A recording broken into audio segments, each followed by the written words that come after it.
just finished recording with Perimeter 81. Jim and Lior were kind enough to spend an hour and a half of their day with me talking about Perimeter 81 and their approach to SASE and what that looks like for their customers. I was really excited to have this conversation and going into it, and actually delayed doing this recording for a little bit over a month, so that way I could be at my desk and in my office and not while I was traveling.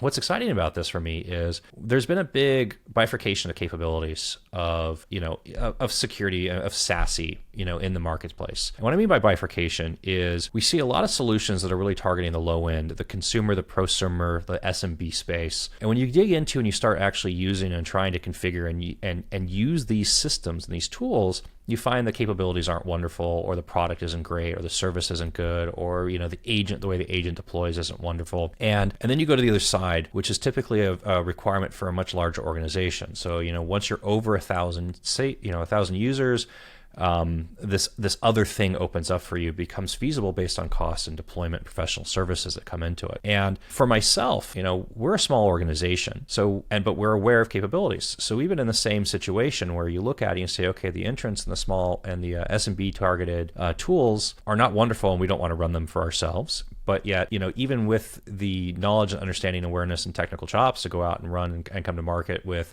the larger players and in these larger oriented solutions, that's not a good fit for us either, just because of the effort and the energy necessary in order to run it. So Perimeter 81 is a very interesting supplier for us. It was a fantastic conversation. I was very happy that we were able to get this done. And by the way, Jim from Perimeter 81 on the sales side, as he talks about multiple times, and then Lior is the CISO for Perimeter 81. And whenever you have a conversation, you can actually talk to a seasoned CISO about what they're doing for the organization for security. And then if it's a CISO that is working for a security company that has to deal with their organization's security, as well as be the security ambassador, so to speak, for their customers as well, it always becomes very interesting. So I hope you enjoy this conversation with Perimeter 81, because I sure did. Hi, I'm Max Clark. This is an IT Broker Tech Deep Dive. I'm with Perimeter 81, specifically Jim Finnerty. See, I'm 5 seconds in, I'm already messing up. Jim Finnerty is Director of Channel, and Lior Mazur, who is Lior actually have a fun title. He's the CISO for Perimeter 81, but it's also very important to say that he's the Global Head of Information and Physical Security. Lior joins us from his bunker, his safe house in his house. I am not in a safe room. I'm just in my normal room, and I have no idea where Jim is. But anyways, with that aside, from a little of the sidebar that we had before I pressed the recording button. So Perimeter 81 is, you guys designate yourself, I guess, in the SASE space. I don't want to typecast you too much. I'll let you actually speak directly and talk about this a little bit. But I've been very excited to have this conversation. Once I've discovered Perimeter 81, I've been wanting to do this for a while. Thank you for accommodating me in my traveling schedule over the summer and making this happen as soon as I was stationary again. So guys, appreciate it. Thank you very much for joining. 100%. Glad you got to enjoy some time off. Hopefully you went somewhere warm and with palm trees and little umbrellas and the drinks. I'm in Dallas. Warm isn't the problem right now for the summer. I think everybody's seeking out something cold. Maybe somewhere temperate. Would be. Yeah. So Perimeter 81, like so many companies, founded and started in Israel, really focused on the security space. And I think the best way, and actually the first question I would lead in with is, what was the impetus or like the inception thought with the company and with the service that you're delivering? What was the pain point that when you looked out in the market and said, okay, great, let's go out and solve this and we can do this better? Sure. Lior, we'll how exactly we'll pass things off, but I'll take a stab at this one. And the first thing I'll say is it wasn't my idea. I wish it was. I wish I had the wherewithal, but our founders, Amit and Sagi, their story was that they had started a company that was essentially a consumer-facing VPN. It was a cloud-based VPN that they were selling to end users directly, and through that they built a lot of infrastructure and I think tackled a lot of the challenge of securing connections, but realized that there was a bigger problem to be solved within the corporate world. And their vision was, hey, we have a lot of resources moving to the cloud, and at the same time we have workers that are becoming more and more remote, working from the road or working from home, even before the pandemic, which really accelerated that motion, there should be a better approach to network security that would better secure with better performance those organizations and their workforce. And so that was their initial vision, as I understood it or understand it, to deliver network security for this more modern working environment. I mean, one of my favorite things about security and the security ecosphere is just endless acronyms, right? So we talk about it and we look at it and we see things like an alphabet soup. It's an alphabet soup, right? So SWG, secure web gateways, or now what we kind of put into is internet access, secure internet access, ZTNA, private access, VPN, CASB, DLP. I mean, you kind of just run through this like just soup, and I will talk trash about Gartner a lot, but they threw all this together and said, okay, now it's called SASE. Basically everything is now just this like SASE thing. I mean, you kind of touched on a little bit, Jem. I mean, Perimeter 81 is, coming out of like this VPN endpoint, and structure. I mean, I think that's what maybe is lost in a lot of these situations, is that VPN becomes the core technology that then like enables the client to connect to something to do something else, right? Like it's coming across some sort of encrypted tunnel. So great, you have a VPN now to go somewhere. But then there's a whole lot more that then packs into this, and let's talk about that. Like, what is the whole lot more that starts being created? Because I mean, you can go out and you can get a VPN, you can go get a consumer VPN. There's lots of people advertising. I mean, the VPN space is really popular in terms of like ad spend and in any search engine or any platform you look at. But this isn't just a VPN. We're talking about a lot more here, right? For sure. And Jim, if I can, yeah, please. yes. I don't want to. Eventually, and you are totally correct, Max. There's lots of, buzzwords, things like that. But eventually, if you are thinking about it, the corporate network has changed, starting from on-prem inside your organization. Now, the internet has become the new corporate network. And eventually everyone is connecting on want to connect to the resource, to internal resource. And you also have lots of resources, like it's not just your resource or the data are inside your corporate network. It's also resigned on your cloud providers or SaaS application and others. So eventually you have many people or many employees in your organization want to get access to your data source, to your application, to your database, and you need somehow to secure this internet or the new corporate network, which is the internet. So you need to have better and better suit solution in order to protect this increased attack surface, because eventually you are providing this kind of secure connection, but also you want to reduce the attack surface of an hacker that will come into your resource and steal your data. So on top of that, there are many solutions which went out from the corporate network, the on-prem, to the cloud, and to your edge security, which is called the SASE. So, I mean, within this alphabet soup, there was once upon a time where you would go out and you would actually buy, a web proxy, some sort of filtering firewall. You would talk about, firewall vendors want to sell you like a UTM or DPI, functionality on the firewall and the physical appliance. And then you had, a remote access VPN to the corporate environment or your data center where you were putting everything through that. And then there's architectural issues with that. We can talk about it. We don't have to talk about it. We can just say there's problems with that. But looking at and like thinking about where these things have kind of gone, it was okay. You had to go out and you had to buy an SWG, and then maybe you had what was called like a software defined perimeter, an SDP, which was really kind of like this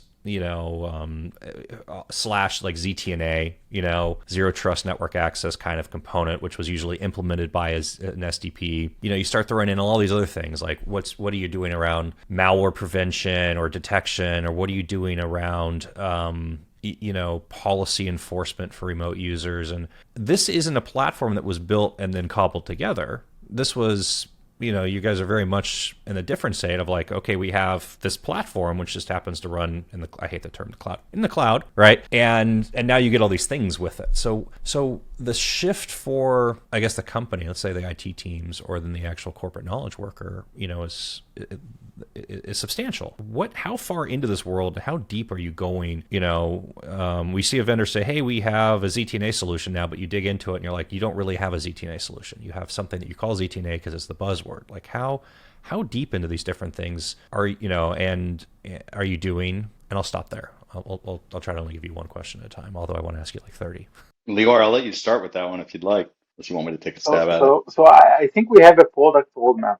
And yes, we started with the ZTA, and we have this SASE solution. We have the secure web gateway and malware protection, and we are adding additional layer of security because we understand the use cases, we understand the attack surface, and we are building a product that can give you a full secure solution eventually, in order to give you the capability of becoming or changing the world from on-prem to the internet as the new corporate network. Because eventually, if someone is logging into your resources, you want to validate his policy. You want to validate that he is secured, identified, authenticated, authorized, and then you are also getting into traffic itself, understanding he has the permissions. Or next phase will be if there are any leakage, or implementing data leakage prevention system. And you are doing a firewall log because you want to monitor all the actions and have some visibility of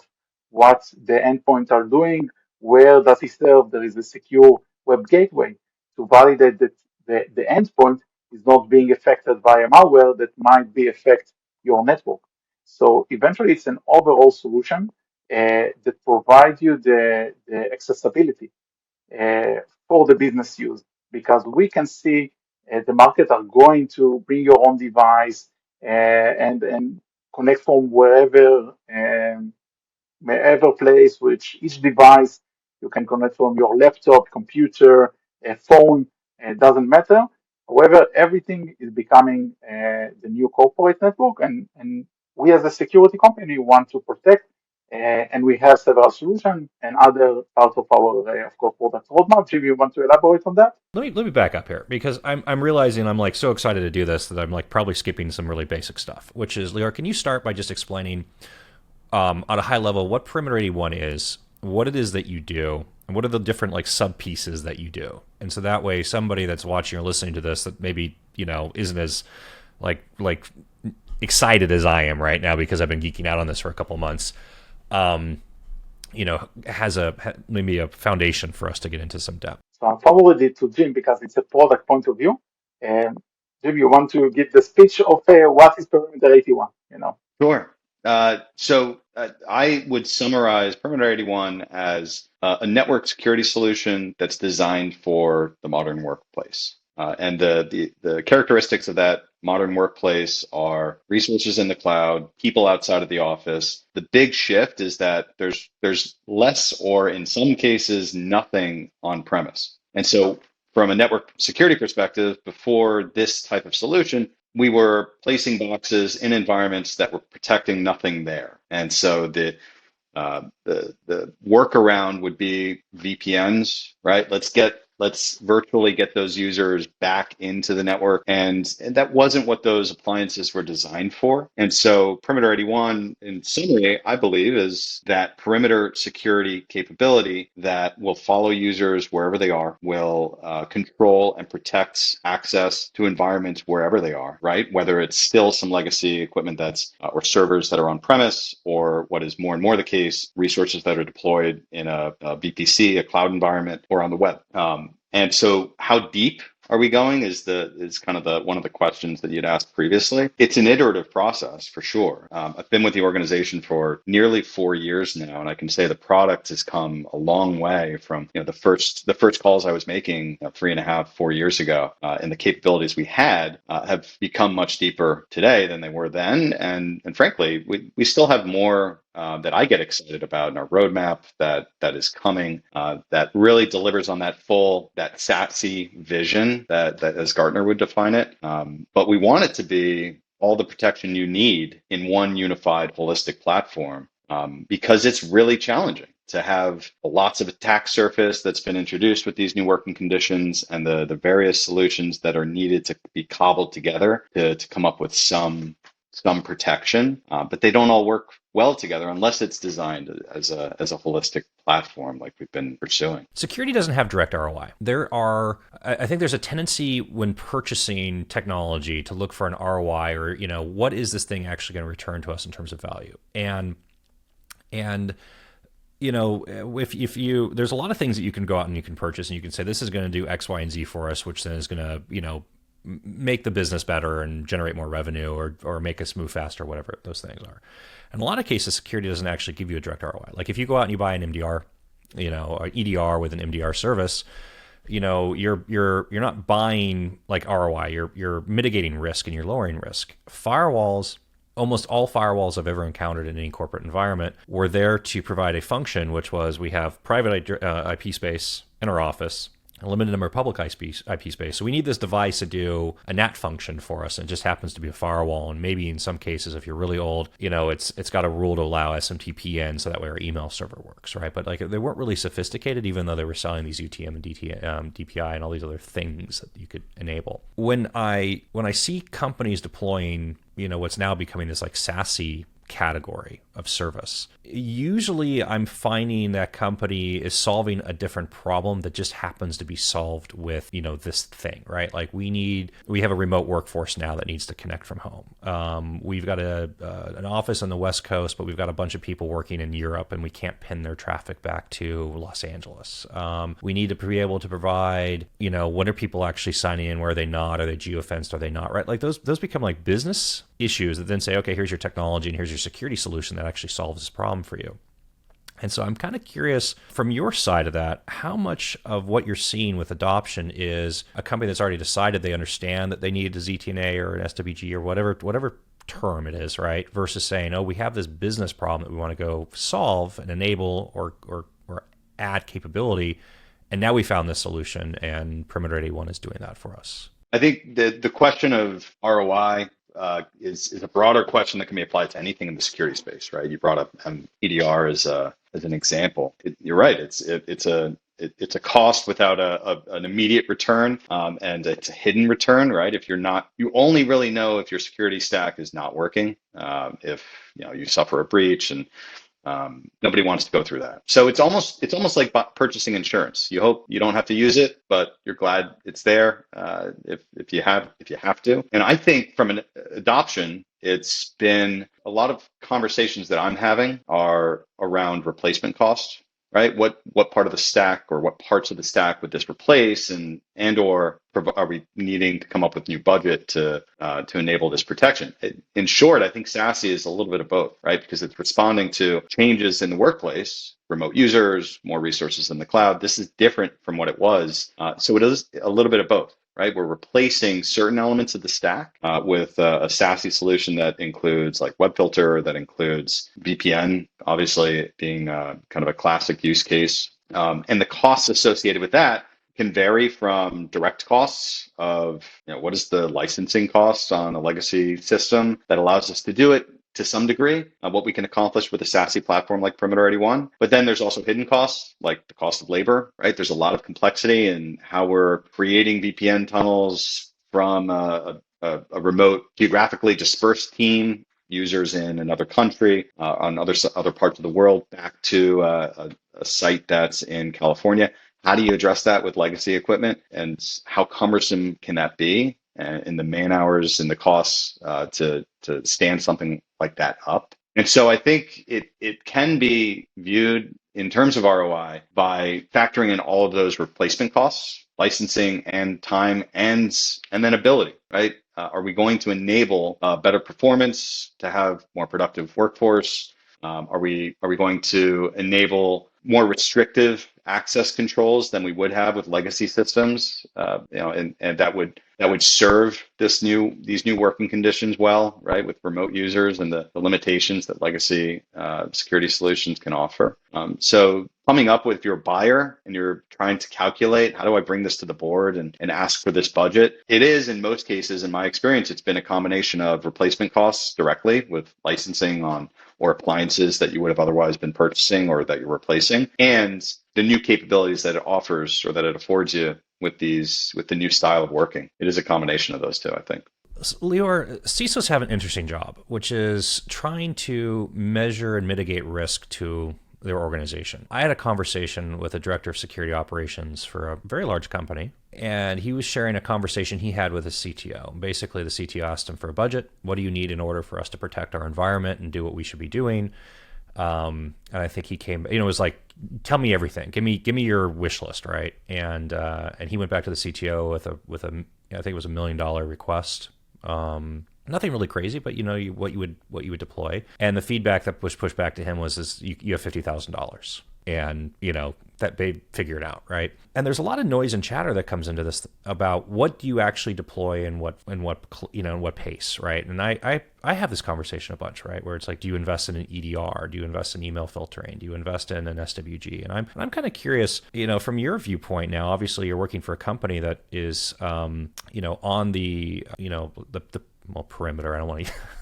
Okay, no pun intended. But enabling that side, right? So if you're in a situation, what I've kind of started wondering about is there's a certain amount of EDR is almost like it's a little bit preventative, but it's almost more reactionary, right? You've got this tool that allows you to figure out what happened and then try to unwind what happened, but not try to prevent what happened. And is there time to start thinking about this differently? Of is your threat vector really stop it from happening in the first place? Don't try to catch it and then unwind it. But is there technology or techniques to start looking at this and should we be focused around preventing stuff from actually reaching the devices, as opposed to trying to unwind it after it does? So first of all, I'm in the cybersecurity industry for the past 18 years, and I saw all the movement and the shift. Um, back days, back then we had very little solution. So if you will want to be secure, you need to do this and that's it. Nowadays, we are like a tailor. We need to tailor a specific cybersecurity suit, let's call it like that, for our organization. Eventually, from the story you told, it's a risk management. So I'm as a CISO, I think, and this is my attitude also internally, I'm managing the risk for my company. In order to become a business enabler, you need to be very transparent and actually tailor-made the solution to the organization, to the risk posture of your organization. I can tell you that we are also using our product as one of our protection layer. And specific to the question that you've asked, so as a CISO, I'm building security layers. So layered in that defense in layer attitude will state, yes, we need to build a control, eventually the outdoor, the perimeter control. But there are additional controls layer because we understand that hackers, it's not a matter of time, it's a matter of if, it's a matter of when they will attack us. And eventually, as a CISO, I want to protect my company and put the correct defense in layer in order to, if one layer will be broken, I have another one. So this is what I'm doing in order to protect the data eventually. So I'm building those risk posture and understanding what are the risks from business perspective. I think the perimeter is one of the biggest layer because it's actually the entry point to the organization. So you need to have a real strong solution over there, hopefully with the perimeter 81 solution. But you need to have more control. It's not one control and that's it. You need to build your approach from risk perspective. And I can tell you that some control can be detective, some can be corrective, some can be just alerting or deterrent. But as a security professional, you need to set the risk posture, or understand the risk posture of your organization, and build the wall and in defense layer approach. Okay, eventually, in order to present the ROI, the security ROI to the organization. But yes, it's a tough job. You are correct, Max. thing that I like about SASE is it's almost it's I don't want to say subversive. It's like almost like a Trojan horse, where you end up with functionality. As an organization looks to modernize it, you don't want to maintain firewalls anymore. They have a licensing issue. They're putting up new offices, whatever the trigger event is, right? And you say, okay, let's take you to a modern, SASE SD-WAN, edge in your offices. So much comes along with that you just like you gain by default with it, that it's it's really for me it's really exciting, because I love having conversations down the road where it's like, oh, you already have all these things. You have this, like, we need to do X, and you're like, no, you already have that. You got that when you did this thing. You already have it, and it becomes these like accidental discoveries almost. What I was thinking about, Lior, when you were talking, is there was a CI/CD company that had a breach. Is it a year ago? My mind is so messy at this point. Who knows? And I won't say the names. I've complained about them already enough. But reading through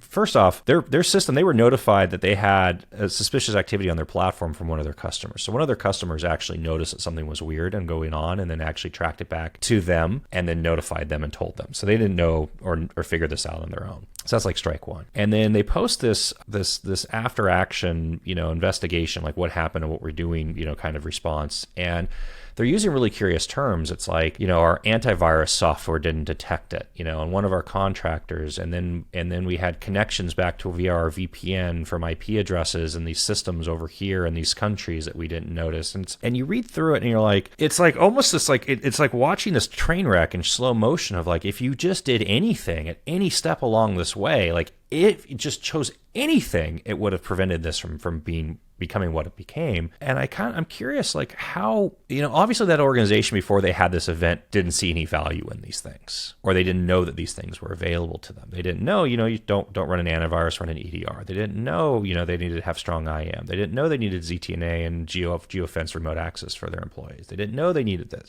or they knew and they chose not to do it. But I'm going to go with they didn't know. So how do you go through that in terms of like an education cycle around, I don't like the term education cycle, but like this is what you're trying. This goes back to my earlier question. Like, how do you enable, like, what's the actual business? Like, business actually needs this, so you can give you this. And in addition, you also get all this other stuff as well. And like, oops, you just gained security because you were trying to solve this other problem. So as a CISO, this is one of the parts, CISO has several hats. Let's call it like that. It could be like one end, it should be a lawyer. On the other end, it should be a technology wise. On the other end, it needs to be a marketing person. Think very seriously. Eventually, I will talk about Perimeter 81. So we are, as a security company who's protecting our customers and have a security product. We need to be aligned with the best practice, the most restricted best practices, and we are certified, for example, for the SOC 2 Type 2. We've been audited. We're also certified for the ISO 27001, which we are also audited. We are doing a lot of security risk assessment, penetration tests, internally and externally, in order to validate that we are protected. So my advice, take the best practices. Be aligned with the security standards. They are not something as 18 years ago. There were no standards. There were one solution. Nowadays, there is standard and solution for everything. Even when you are going to the cloud, there is best practices. If you are developing, you have the secure software developing best practices, the secure coding for every developing language. So yes, you need to be aligned with the best practice. However, you need to fine tune the control that we talked about, the security control, the detective, corrective, and others, in order to implement and adapt it to your organization. Because if you are taking, for example, the Microsoft SSDLC out of the box, it's not aligned with your process developing lifecycle. So you need to adapt the security controls and the security risk posture your organization, because what is right for example for my company is not related to a company which is selling to the army. Okay, so there are different grades of security and risk posture. On one hand, the last thing will be the people. We are investing in technology. As I said, we are investing in process, but the third wheel will be the people. So if you are not investing in the people, and I'm calling it awareness and training, eventually the weakest link in cybersecurity is the people. So they need to be aware. I can tell you that from my own experience, when people are aware, they're also coming to you with some security issue they found, and you can use this power. But eventually, they need to know why they are doing security. And when they will know that the last person in your company, the secretary, will know why you need to do cybersecurity and why he needs to report an email phishing because he can protect all other company. That's a huge advantage, and becoming or changing everyone's mindset in order to become more secure, that the company will be more secure and resilient. Boy, I've got a couple follow-ups on that one. So let's do the first one, right? Ultimately, people are the threat vector, right? I mean, when it comes down to it, it's everything comes back to, you know, a human event at some point, right? Even if it's just misconfiguration of device, it's still, you know, the human is the link. I mean, how to put this, right? If you put me on a soccer field with Ronaldo or like in a game of one-on-one with LeBron, I'm going to get smoked. You know, like it's just, I don't even know if I get one.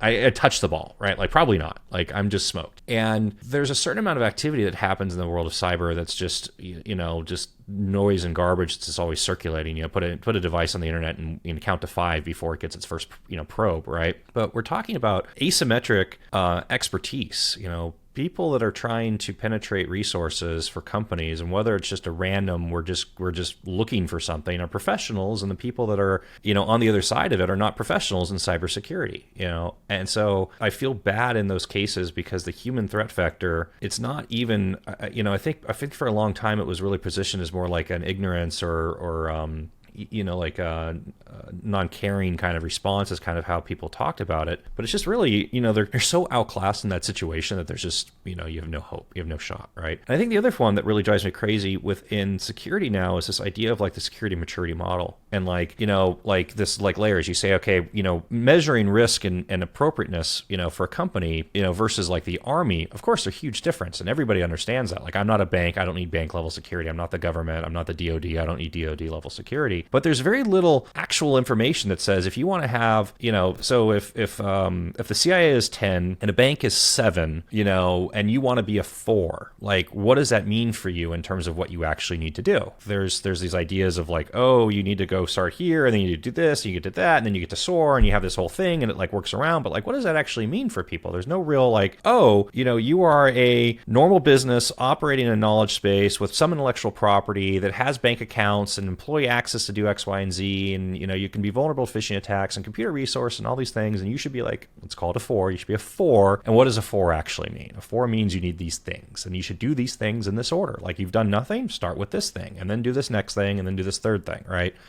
And I find that to be the interest. I mean, I don't know. Tell me I'm wrong, because I'm usually wrong about these things. But that's kind of the perception I'm getting with this. Is just we're not helping non-security professionals understand what they're supposed to do and why. Not that like they know they need to do something. It's just like, why do you know, like what should I do and why? So I think that there are frameworks that you can use, like ISO 27001, and actually you need to understand on which what is your business. Okay, so for example, if your business is dealing with you are in e-commerce and you have credit cards, so you must know that you need to be aligned with the PCI DSS, the payment card industry data security standard. Or if you are working or selling in the EU, you need to be aligned with the GDPR, the General Data Protection Regulation. And each and every regulation has inside it security requirements. So if you are asking me which should I follow, I would start with the regulation that needs to be aligned with. If I'm selling to the US or the Germany, there are their own private rules. So you need to validate which kind of regulation you need to be complied with. Following that, you can also do a self-assessment. So if you are not familiar what your risk posture, bring the expert do the security risk assessment. However, follow a specific path. For example, there are some mandatory requirements. For example, if you have an employee working all around the world that needs to connect to an internal network, you must have some SaaS solution. You need to lower the risk with a good solution, enable the business in one hand, and reduce the risk of someone or some hacker that will misuse the attack surface and get your data or your details. So you need to map all the data or the sensitive data and understand what are the risks. For example, if there is a risk that someone will send a phishing email and an employee will deploy or install some software, so you need to have some endpoint protection or antivirus or some other detection or prevention system in order to validate that you are not in risk or even lower the risk or alert accordingly. But I think nowadays there are more standards that you can get. For example, NIST and SANS has specific security guidelines for each and every field. There is the Cloud Security Alliance. If you are a cloud product, you are going to the cloud, go to the best practices to Cloud Security Alliance, see what is the best practice over there. I know that also Gartner has some best practices related to SASE. For example, if you want to choose a SASE solution, there is, the checklist. You don't need to invent the wheel. There is a built-in checklist, and I can tell you that we are also part of Cloud Security Alliance as a company that want to achieve this kind of standard. Okay. I've definitely been deferring to Lior for his security expertise on this, but I will share. I'll add to what you've said with my opinion on it.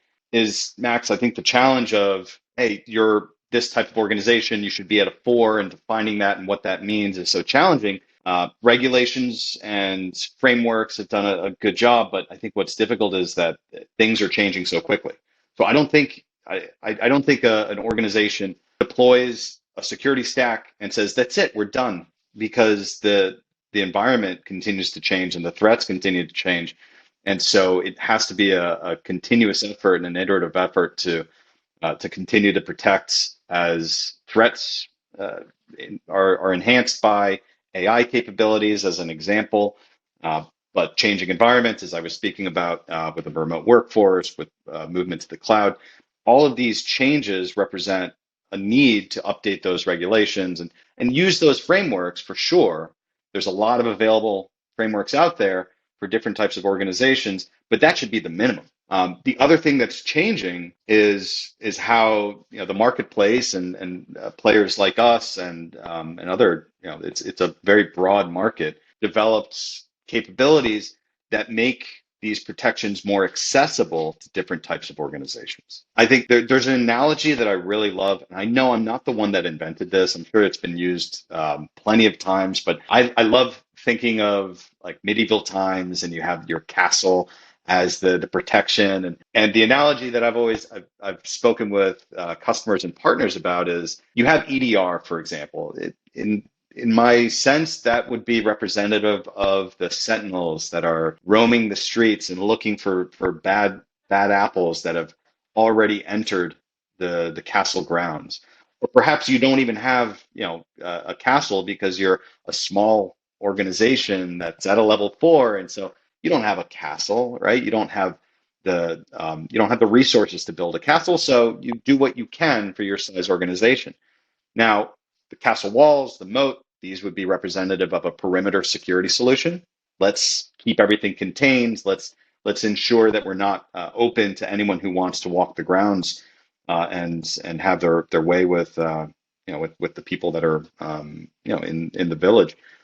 But as vendors like us have built new technologies, SASE is a good example, and I think this is an area that we play very well within the SASE market. We've reduced the complexity of entering that level of protection. And so we've made this type of perimeter security solution very attainable for an organization that's as small as five employees, right? For a village that small, it would have been prohibitively expensive to stand up the physical infrastructure, just given the competence and the talent that you need to do that. And so there's changes on the threat side that we need to be aware of and keep up with. But then there's the good news is there's changes and there's development on the product side, on the protection side, that is making a more robust security stack accessible to different level organizations. So I think using those frameworks as a minimum would be my recommendation. Definitely those are the best places to start, but evaluate for yourself, well, what else is possible? What is now available to us that can enhance our security that much more, given all the the funds that have been poured into this quickly growing and broad market. I'm smiling because Jim, you've walked into two things, and I wasn't going to give you this just yet, but now I'm going to give you the hard ball Okay, because you walked into it. I did it to myself. Thank you. You did it to yourself. So I was trying to avoid it, but now here we are. So your analogy of the EDR is the sentries inside the castle walls, and the perimeter being the walls and the moat, right, and the outside. So if you've got a reasonable size organization, let's call it a newer company, right? So you can use newer stacks. They're using Mac laptops. They're Google Workspace customers. Everything is web-based SaaS applications that they're accessing, et cetera, right? And this company's maturing to a point where they've realized that they have to adhere to a security framework, and they can't do 0 to 100. They have to take choices. They have to implement, at steps. And that company is looking at and deciding, okay, do we go and deploy an EDR because that's what we're supposed to do? Everybody's supposed to run an EDR, or do we go get a SASE solution and deploy, this a secure web, get the benefits and have a secure web gateway and malware protection and URI inspection and all ZTNA and whatever else that's coming along with it.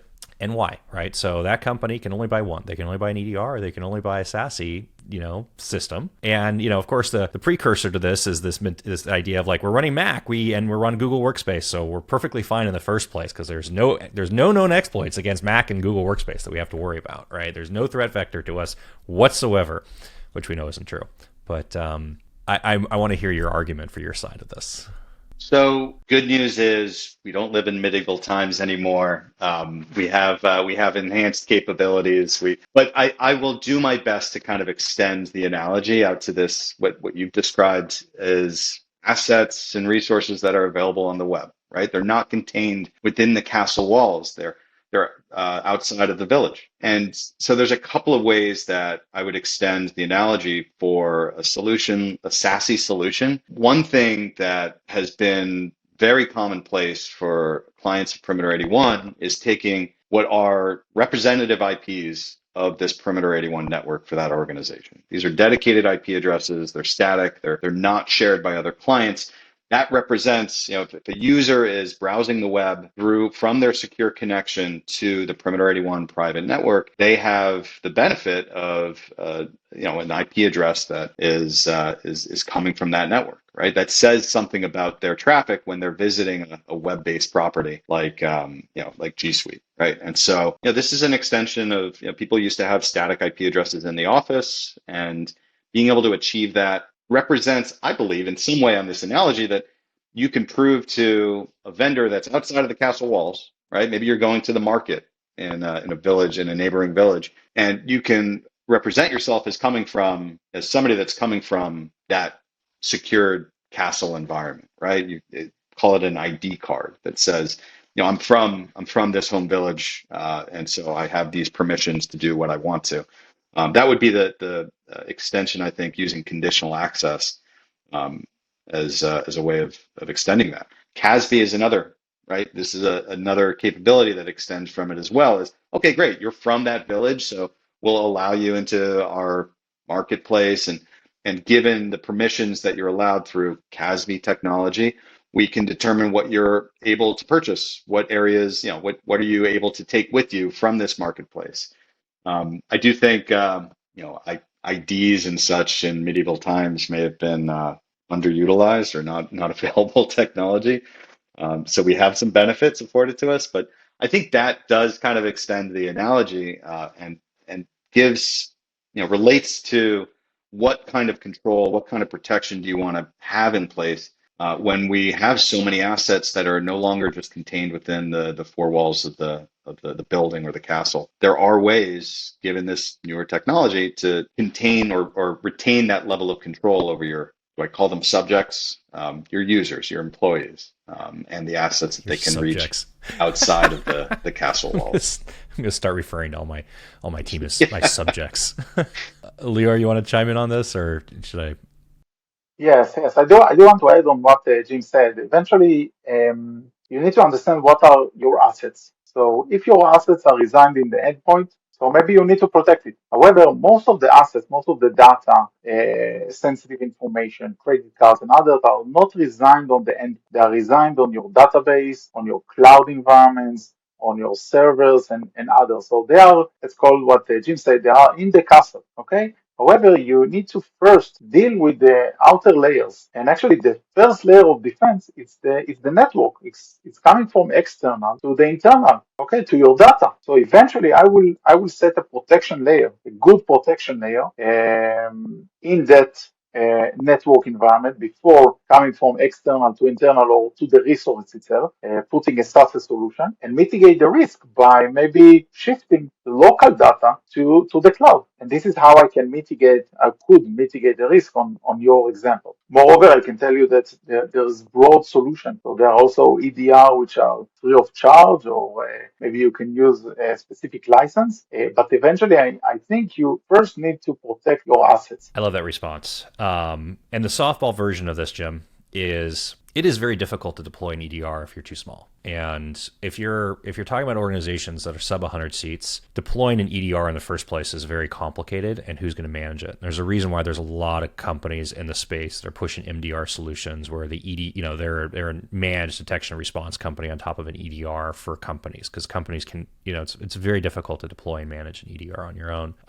Not to mention licensing, the practicality and reality of licensing, even within the Microsoft E5 security world, until you're at a certain seat count, like you're not looking at E5 licensing or looking at extending and doing an E5 security licensing on top of it, which would get you their EDR, or looking at like a CrowdStrike or a Sentinel. And there are some EDR solutions that are really targeting smaller organizations, 25 seat kind of deals, but you still have to figure out how to install and manage it, and maintaining that skill set and skill base internally to install and manage at that size is just not practical. Like it's an unrealistic expectation to say you've got one or two technical resources internally and you're going to deploy and manage an EDR. Like it's just not happening. So your softball version of that is starting at 5 seats means that everybody can have a very high degree of additional security and protection features for them. Let's dive into, I want to talk about like the technical, like the actual, like how this product builds out, because you also kind of got into a little bit of the CASB and DLP functionality a little bit. So I think it'd be interesting to talk about like the layers of this onion. And I'll start with like the first layer. The first layer, of course, is you install your software, a device. So, a computer device, a mobile device, right, which connects to the Perimeter 81 network, and then everything builds from that out. So how much of this platform is included by default, and what, if anything, becomes additional licensing? Like, is there anything where a customer would come and say, okay, we're going to license just the SWG but not the ZTNA, or do they get everything in one shot and one license? They don't even have to think about it. I'll start by saying where we came from, where we started, right? Because the vision has been this full SASE capability. But that's not, we started with really coming from a ZTNA perspective. And so I'd say right now the solution has matured, right, over the time that I've been here, and there's more to be done. It has two components. There's two types of licenses. There's secure access and there's secure internet, or broadly what we refer to as. And so from its inception, it was an agent. And actually for a long time, since I've been here, we have an agentless component as well that facilitates a secure connection back to the network, back to network resources, providing protection like a VPN would through the coffee shop network being the classic example. And then the controls that you have in place over that, which come on our most common package, right? There's different packages that we bundle them into 3 main tiers, if you will. But the most common one is going to allow for firewall policies, so access control, following zero trust principles of default deny, and very granular access control that is based on identity. And as well as identity, I mentioned, so integrations with identity providers, right? This is a peripheral feature that we're going to integrate with your Okta or your OneLogin, or most commonly Azure AD or G Suite,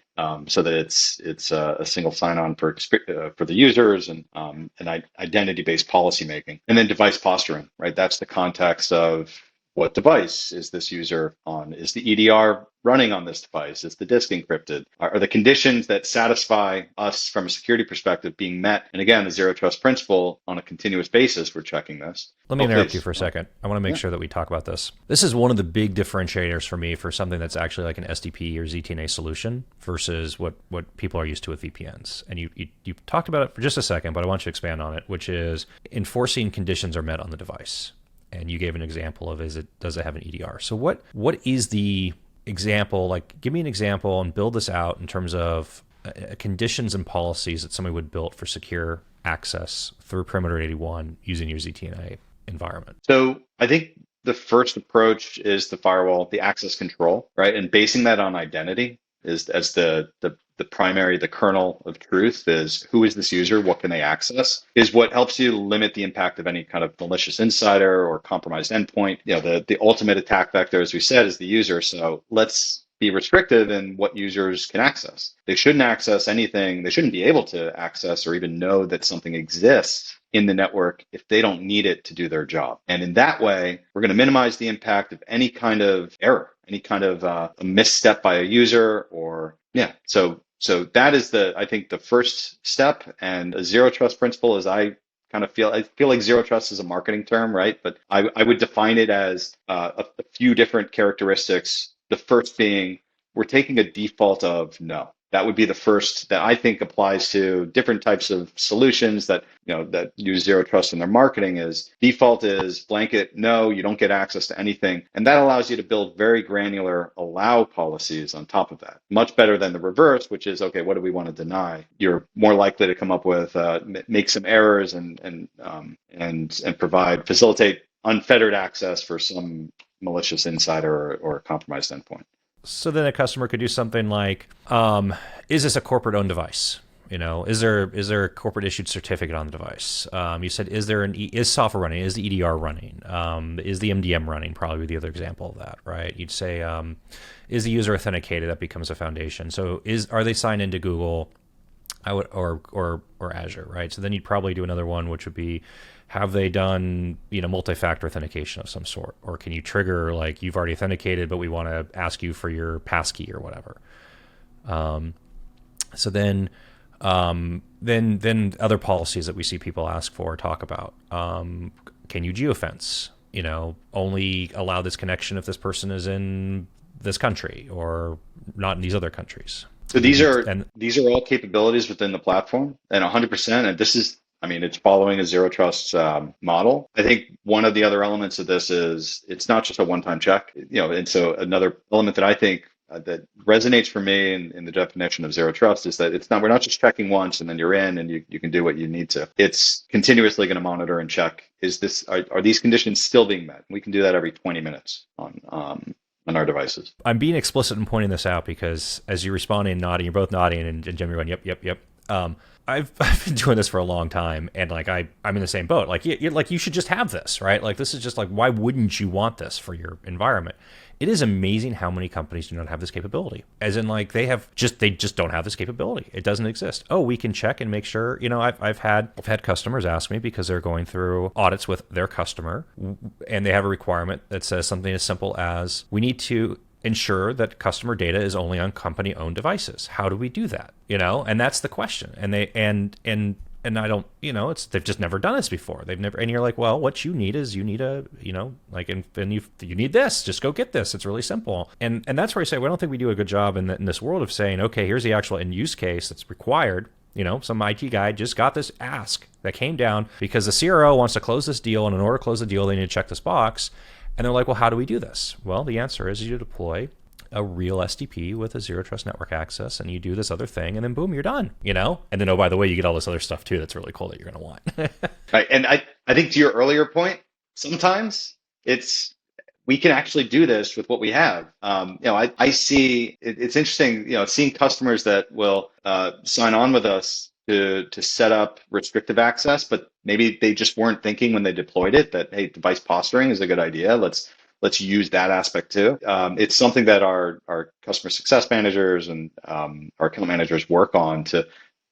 You have certain capabilities that are available to you. Let's make sure you're using them all, right? Let's protect you as much as possible, get the full value, so that ROI calculation, however you're doing it, is coming out as positive as it can be, but most importantly, that you're protecting as much as you can, given what you've already put in place. So, okay, so first package, right? So foundational identity, authentication, et cetera, and then firewall, and then zero trust. And then you said another package was internet access. Let's We have so this is contained within that same agent that's facilitating the network access, which is a nice characteristic, I think, so that you can reduce the complexity of agents running on your managed devices. But it has two components right now. It's a web filter capabilities and a malware engine. So this is the I'll start with the malware engine, just being identifying risks that users are encountering in their web journey through looking for malicious signatures, looking for malicious behaviors. It is doing both of those types of checks to verify that any of the files that a user might be downloading are blocked in transit. Right. So before it reaches the device, we're doing these checks and ensuring that they're blocked from ever reaching the endpoint. So that the EDR system is only there in reserve. Is this something that you built or something you partnered? We partnered on that one. The two things that are partnered, so the web filter and the malware engine. Malware engine, I won't share whom, because one of them I'm allowed to share and the other one I'm not allowed to share, and I don't remember which is which. So for this publication, I'll keep it. But yes, we partnered on that. I think, and Lior, I'll be interested in your take on this too, but I think that problem has been solved, right? And is a continuously updated problem. So we were happy to partner on that, and delivering it through this platform, this holistic platform, was the preferred approach. So this is where I kind of go back to my earlier question of like asking about like modern security and approach, right? Because when you start looking at and you say URL filtering and a malware engine and even remote browser inspection, like RBI, are you actually unpacking and exploding a payload and looking at what it does and like on a simulated device? This idea of like, okay, do we have antivirus running on the computer? Well, you're like, well, no, you don't have antivirus running on the computer because you have all that capability running over here now. More importantly to you, it's getting a lot of data from a lot of different things all at the same time. And the more data that it ingests, the better it can become, because it can see more things and it can see things that other people saw beforehand that you're not going to see yet. So by the time it hits you, you've already seen, and it's that becomes like such a simplistic no-brainer for me in terms of capability of saying, why wouldn't you want this? Like, how is this not like just, I mean, I don't know. Tell me I'm wrong, right? Like Lior, like when you think about this and you start talking about like security and scale, right? One organization trying to defend against attacks it sees versus bringing in a service provider that sees aggregate attacks or aggregate traffic across, tens, hundreds, thousands, millions of endpoints. Like, am I wrong to say there's value in that? I think you shouldn't invent the wheel. So, for example, I will take a different side. Just to you can develop an encryption algorithm, okay, out of scratch. You can develop it. It will take you X amount of time. However, someone already developed a secure algorithm. Someone developed an encryption mechanism. The only thing you need to do is to download and use this secure mechanism, put the right key length, and then you will get an encrypted data. You will be able to decrypt, encrypt, of course, use it in a secure way, the best practice. However, if somebody already invented it, someone already built this security device, or that can assist you to increase your security level, to use this capability, you don't need to invent the wheel. So for sure, just see what all the tools. As a security professional, I'm always being updated and going to webinar and understand the new technology, for example, AI capabilities and other, to better understand how I can protect my organization for those new attack scenarios. And I think SASE nowadays, it's a mandatory when everyone is working from home. So I think it's a best practice. So it's a standard. It's becoming a standard, a well-known standard.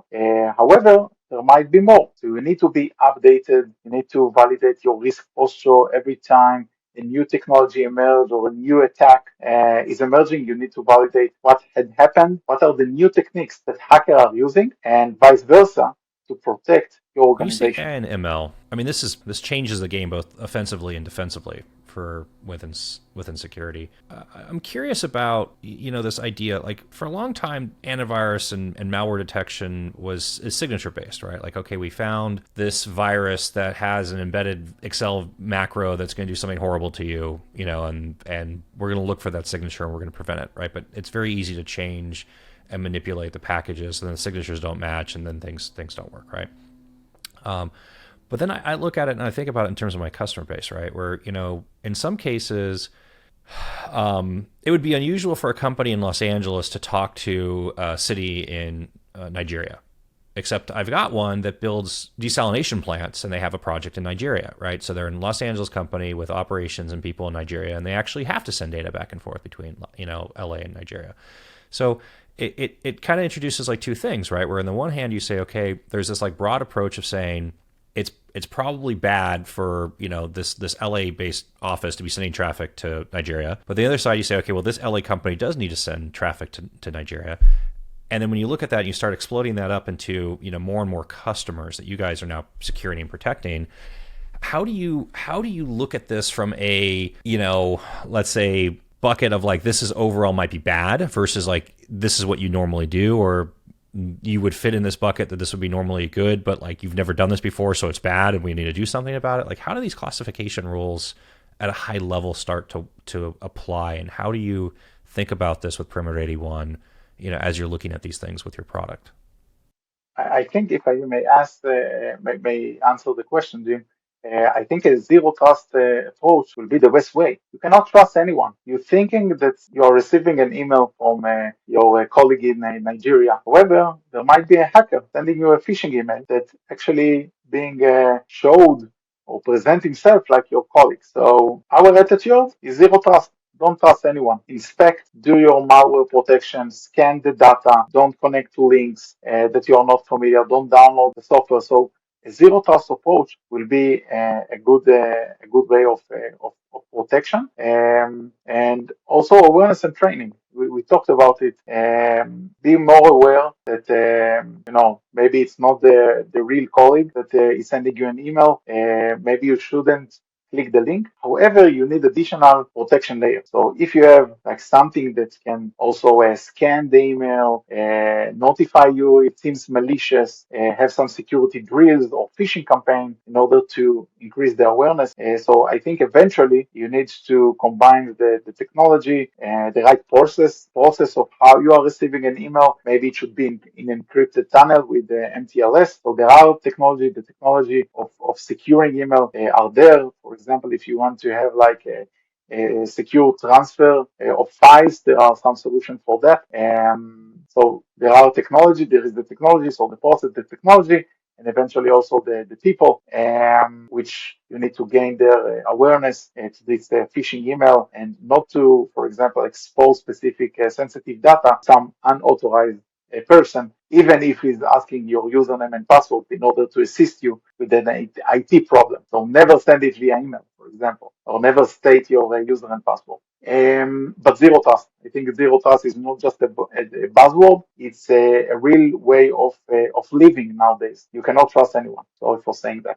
So what do you do? What do you do with the like legacy office environment? The things that cannot have an agent installed on it. Like what do you do about like the light bulb in the fish tank in the office gets hacked because it's got an IoT sensor on it and is now beaconing something to command and control somewhere else off of your corporate network? Like how do you deal with those kind of scenarios? Okay, so I think you should build a defense in layer approach, as I mentioned, because eventually an IoT in your internal network with command and control internally shouldn't be exposed to some external resource without any proxy. So from architectural point of view, you need to set those three-layer approach, three-layer of security, and of course monitor everything. So if there is any anomaly, you should detect it. If someone wants to penetrate your organization from external, you need to have some logs and alerts over there for anomaly detection, but you need to also build your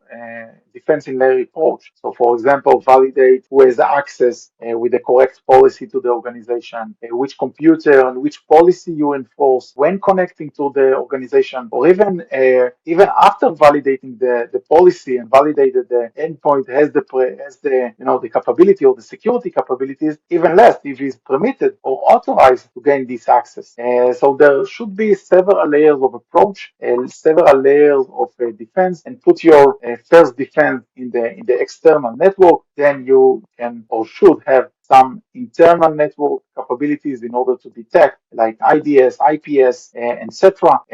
Also protect your data layer and of course IoT. Some will be also advise you to have some separation between IoT network to other network, so separation of segregation of networks. And there are also several approaches how to protect IoT. I know that also ISO has some security standards on how to protect IoT. Also NIST and SANS will follow those standards. It's just in general. Eventually, also if you have an IoT device in your system, go to the manufacturer, ask them how to protect, how should I protect, or which protection mechanism you also advise, or what will be the secure architecture, because nowadays the security should be out of the box. And if your manufacturer doesn't give you those security best practices, maybe his IoT device is not so secure. Maybe you should consider take another one. Are you building integrations with SD-WAN, firewall? If somebody wanted just to shove their entire corporate traffic into, at Perimeter, and take whatever they have on site and build an IPsec tunnel from their firewall, their NAT device, or SD-WAN, whatever it is, to your service, and just say, this entire office now is going to flow through Perimeter 81, and, if we've got some rogue IoT device that somebody plugged into a power outlet somewhere, we're going to see it now and be able to deal with that. Is that something that you have or coming down the pipeline?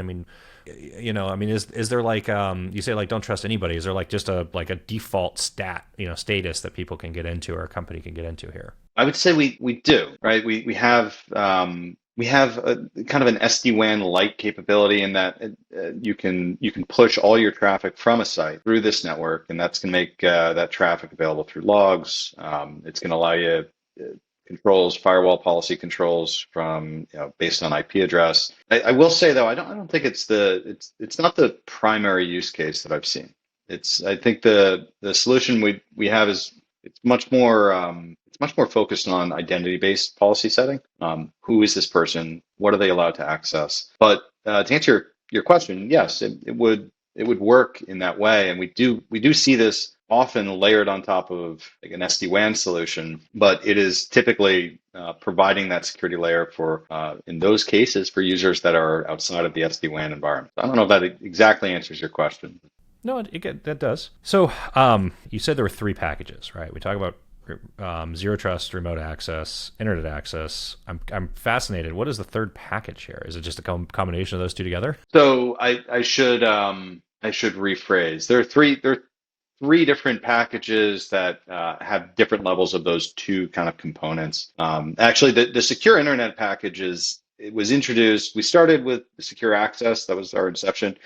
Secure internet is something that we started going to market with probably a little over a year ago, I want to say. And so that has been an add-on to that secure access package. I don't think I'm breaking any rules to say we have had a lot of interest in having those 2 different capabilities available separately, and we are planning to deliver that to the market so that you can go one or the other, and it wouldn't necessarily be secure access and then add on internet. It might go the other way. So those are kind of the 2 different types of SKUs that we have: is the secure access and all the controls that you are required to have to protect your environment in that way, and then secure internet, which today is web filter and malware protection, and that in the near future, we're speaking about roadmap, is going to have more of those types of controls related to like CASB, DLP, and how you want to control access to web-based assets. Those are the 2 ways that I categorize it. Lior, this is kind of a product question here, but also how you guys think about this. I've seen a lot of requests for CASB and DLP functionality, and it feels like most of them are really kind of like this CASB or DLP light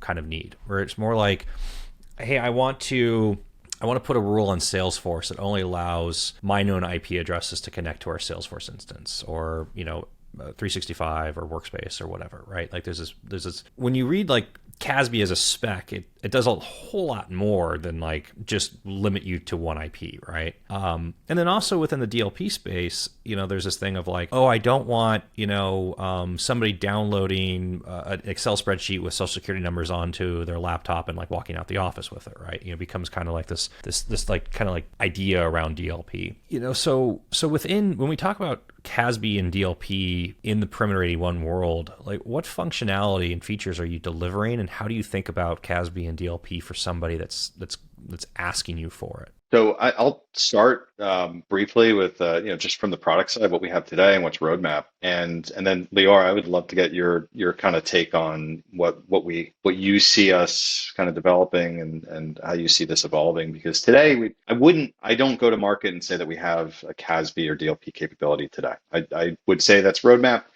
I don't But even know what they mean anymore. So that's yeah, kind that of where I'm too. like, Well, to your point, I mean that CASB light capability where, hey, we want to make sure that you can only get into Salesforce from a secured connection from our IP address with a secure device. That's very much something that we have the capability today, and that we have probably half of our customers are employing that type of capability in some way. So it's great to hear you say if you define that as CASB light. I'll take it. But then the greater controls that you asked for, I think there's a great business case. This goes back to, hey, the CRO came back to the IT team, the security team, and said, hey, we want to get this deal. We need to make sure that no user can download a file that has social security numbers on it. Not a control that we're able to enforce today through this platform, but these are roadmap features that we get the requests plenty. So these are the top features that we're working on right now. I'll leave it at that, and Lior, let you add kind of what you see as the important capabilities and what you've Yes, heard. so I can tell you that a DLP. Let's start with the DLP. Data leakage prevention it's a known product or line of product can prevent extracting or sending organizational data or sensitive data outside of the organization. So those systems has their own, let's call it market and a use case. I truly believe, as Jim said, will be part of our roadmap. We can see customers or use cases of our customers that requesting it, and it's part of our roadmap. Even if you are going outside of the organizational regular structure, like the on-prem, you are going to the cloud, and you want to shift data, and data is shifted between edge to the network and resources. The DLP is something that is well known and is part of our roadmap. Also, CASB, I think when you are performing, we are already there. We are already performing the identity, the authentication, the users. So I think the next step will be what authorized or what authorization rights do you have on a specific applications. I don't think those are very strong use case. However, we are hearing that, and as Jim said, we are moving forward. Actually, we are driven by use cases. So CASB is it's a wide range of solution. Nobody really knows what is a full CASB. However, we are collecting our customers' use cases and follow by experience. So we are developing. We have it also in our roadmap. So I don't think it will have full blown everything CASB included. However, yes, we will have this kind of security capabilities.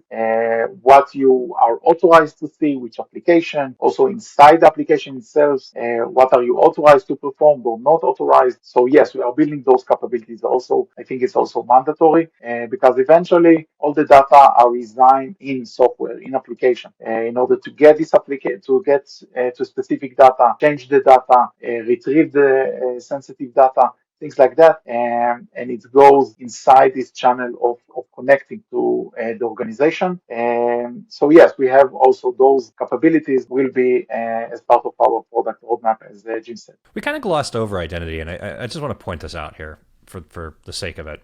Colonial Pipeline. We've got some great imagery of people with, putting gasoline in the back of their trucks and tarps, right? Because nobody can get gas out. And Colonial Pipeline was a compromised VPN account as the source for a employee that was no longer with the company for, I think, over a year. So it becomes this funny thing where we talk about identity. I've really focused on a lot of other features, but having strong identity connection between your internet and remote access product back into your actual source of truth, being these accounts actually still exist and people work here and should be doing something on our platform in the first place, again becomes one of these such a basic thing where if it's just in place for a company, it eliminates so much stuff from from potential threat vectors that like, it really deserves to be its own product, right? We just kind of, but we it's like naturally you're like, oh, let's talk about secure access and ZTNA and all these things we can do with provisioning and everything else I want to talk about. But, it really is really important. Identity is a big factor in all this. I promised both of you at the beginning of this that this would be 60 minutes, so in 60 to 80 minutes, and we're over 60 to 80 minutes, and I could keep going probably for hours to come. But, that's just because I'm going to nerd out about this. I'm looking forward to getting on the platform and kicking the tires and, putting it through the paces and everything else. I'm very excited also that you guys are coming to market, or shouldn't say come to market, are in market with a low license count, requirement for customers. I'm very much everybody should have access to sophisticated security options in an easy to consume way. It's frustrating that, the small companies can't access a lot of the email security tools because they're not licensed properly. They're not running Google Enterprise. They're not running, an E5 license for E3, E5 license for Microsoft. And was really excited to hear that, Jim, earlier. And without harping that to the end of the world, I've got a lot of situations where I've seen companies have big problems and they were under licensing thresholds that kept them out of different platforms with EDR vendors because they were just too small for it. And they need the sophistication, they need the capability for it, and they just couldn't get it because they just didn't meet the requirement and it wasn't feasible for them.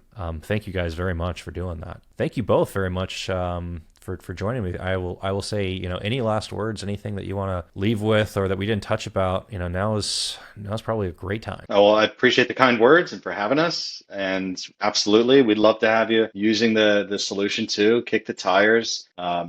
Hit it as hard as you can and get to know it. And as far as I will comment on kind of the license count and the low barrier to entry for organizations that I get excited about this because I feel like small organizations are in as threatening a position as large enterprise, if not more so, because they don't have access to a lot of the security capabilities that a large enterprise does with the competence of the teams that a large enterprise can employ. It's felt good to be able to deliver a solution to smaller organizations that I think are underserved from the security marketplace. And we have worked really hard. I think what sets us apart from we've talked a lot about SASE in general, and I'm a sales guy, so I'll say, where I find distinguished most in this space is that we have worked hard to make it as intuitive to deploy and manage as possible so that it can be consumed easily by a small organization. So it's not just the lower barrier to license counts. It's, hey, with a more stripped down team with more limited competence and with less man hours to configure and keep it running and keep it secure. We've worked hard to make it attainable for organizations of that size. So appreciate you mentioning that. And again, appreciate you having us. Excited to be working with you. And let me know if you ever want us to come back. This was fun. Lior, thank you as well. It's been a pleasure. I've had a lot of fun with this.